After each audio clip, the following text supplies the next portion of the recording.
Bienvenidos a Perú Educado para un Mundo Mejor. Hoy nos vamos a meter en uno de los rincones pero que más extraños y fascinantes de la ciencia. Un lugar donde las reglas de la realidad, esas que damos por sentadas, pues se doblan y a veces parece que se rompen por completo. A ver, que esto no es una pregunta de ciencia ficción, ¿eh? Es el mismísimo corazón de un experimento mental que propuso uno de los gigantes de la física del siglo XX, el gran John Archibald Wheeler. Es una paradoja que de verdad desafía todo lo que creemos saber sobre el tiempo, sobre la causa y el efecto, y sobre la existencia misma. ¿Están listos para cuestionarlo todo? Porque allá vamos. Este va a ser nuestro recorrido de hoy. Primero, una parada obligatoria en el extraño mundo cuántico. Luego, nos sumergiremos de lleno en la decisión retardada de Wheeler. A partir de ahí, nos preguntaremos si de verdad podemos alterar el pasado. Exploraremos la idea loquísima de que el universo es pura información. Y para terminar, intentaremos construir una nueva visión de la realidad. Muy bien, vamos a meternos en faena. Para poder siquiera empezar a hablar de la posibilidad de cambiar el pasado, primero tenemos que entender por qué el mundo cuántico es tan increíblemente raro. Y para eso no hay mejor punto de partida que el famosísimo experimento de la doble rendija. Imaginen la escena. Es súper simple. Tenemos una pistolita que dispara partículas de luz, o sea, fotones, pero de uno en uno. Enfrente podemos una barrera que tiene dos pequeñas aberturas, dos rendijas, y detrás de todo una pantalla que nos chiva dónde ha ido a parar cada fotón. Si pensamos en los fotones como si fueran, qué sé yo, bolitas de pinball, pues esperaríamos que pasaran por una rendija o por la otra, y que en la pantalla de detrás aparecieran dos franjas de impactos. Parece lógico, ¿verdad? Pues la realidad cuántica tiene otros planes. Y aquí es donde la cosa se tuerce y nuestra cabeza empieza a dar vueltas. Cuando nadie mira, cuando no hay ningún observador, el fotón se comporta como una onda.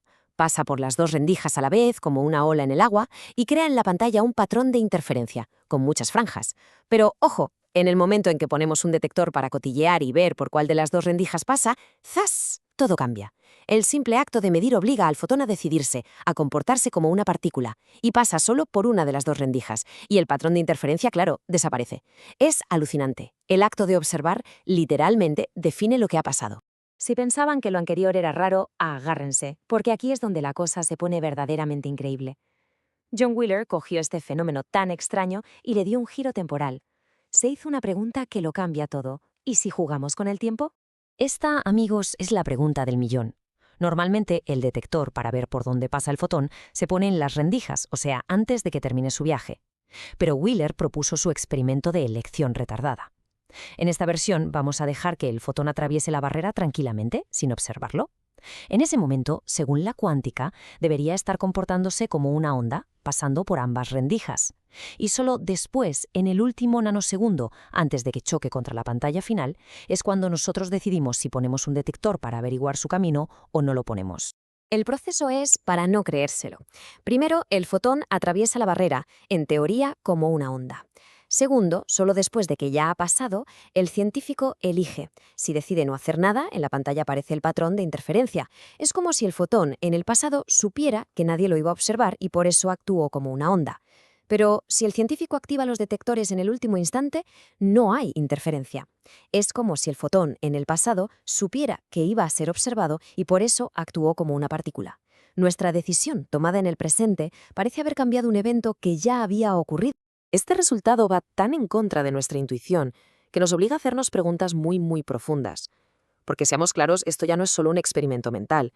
Se ha llevado a cabo en laboratorios reales, con resultados que confirman una y otra vez la predicción de Wheeler. Así que el punto crucial es este. La evidencia experimental nos empuja hacia una conclusión que parece de locos.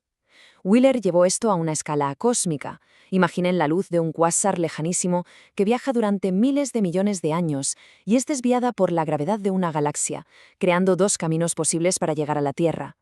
Pues bien, nuestra elección hoy de cómo observar esa luz podría determinar el camino que un fotón tomó en un pasado increíblemente remoto. Entonces, ¿cómo intentamos darle sentido a esto? Una de las interpretaciones es la no localidad. Esta idea sugiere que el fotón y nuestro aparato de medida no son dos cosas separadas, sino que forman un único sistema cuántico, todo interconectado. La decisión de medir aquí y ahora afecta a todo el sistema al instante. Da igual el espacio o el tiempo que los separe. Nuestra elección no viaja al pasado, simplemente define la naturaleza de un sistema que, en cierto modo, existe fuera de nuestro concepto lineal del tiempo. Es lo que el propio Einstein, con bastante mosqueo, llamó acción fantasmal a distancia. Claro.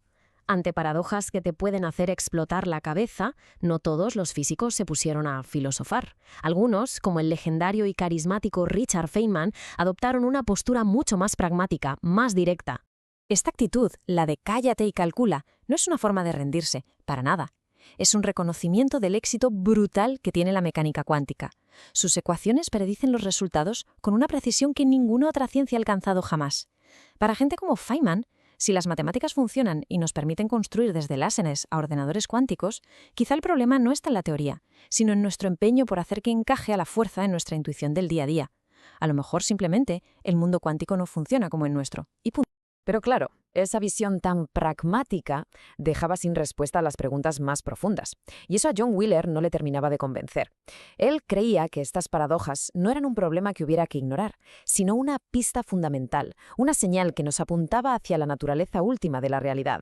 Y así, de estas reflexiones, nació esta frase, corta, potente, casi un eslogan. It's from Beat. Resume una visión del cosmos entera en solo 3 palabras. Vamos a desglosarlo. El it representa todo lo físico, la materia, la energía, la realidad que podemos tocar. El bit es la unidad básica de información, un simple sí o no, un 0 o un 1. La idea de Wheeler es revolucionaria. Lo más fundamental del universo no es la materia, es la información. La realidad física emerge de las respuestas a las preguntas de sí o no que le hacemos al universo. En nuestro experimento la pregunta era ¿por cuál rendija pasó el fotón? Al obtener una respuesta, un bit de información, esa respuesta es la que da forma a la realidad que observamos. Y que nadie piense que esta idea se quedó en el pasado. Hoy está en el centro de las áreas más punteras de la física teórica. Evidentemente se ha actualizado. Ha pasado de ser it from bit a it from qubit. El qubit, el bit cuántico, es la unidad de información que puede ser 0, 1 o ambos a la vez, lo que refleja mucho mejor la extraña naturaleza del mundo cuántico. Y esto no es solo una teoría abstracta, tiene implicaciones enormes. Pensar en el universo como información podría ser la clave para unir por fin la relatividad de Einstein con la mecánica cuántica. Ayuda a resolver misterios como qué pasa con la información que se traga un agujero negro.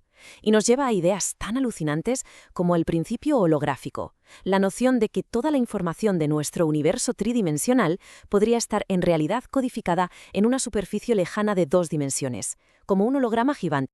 Hemos hecho un viaje increíble, ¿eh? Empezamos con una humilde partícula de luz y hemos terminado hablando del tejido mismo del cosmos, de agujeros negros y de universos holográficos. Entonces, ¿con qué nos quedamos de todo esto? Las ideas clave para llevarse a casa son profundas y, desde luego, transformadoras. Primero, la realidad no es algo que está ahí fuera, fijo e independiente de nosotros. A nivel cuántico, el acto de observar es un acto de crear.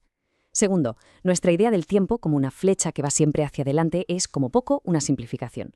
Tercero, puede que la materia no sea lo fundamental, sino solo la manifestación de algo mucho más profundo, la información. Y por último, y quizá lo más importante, tenemos que estar preparados para abandonar nuestras intuiciones más básicas sobre cómo funciona el mundo. Lo que nos deja con una última pregunta, una que da un poco de vértigo.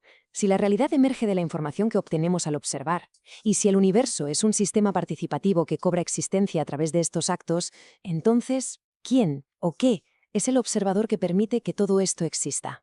Es una pregunta que nos deja justo en la frontera entre la física y la filosofía.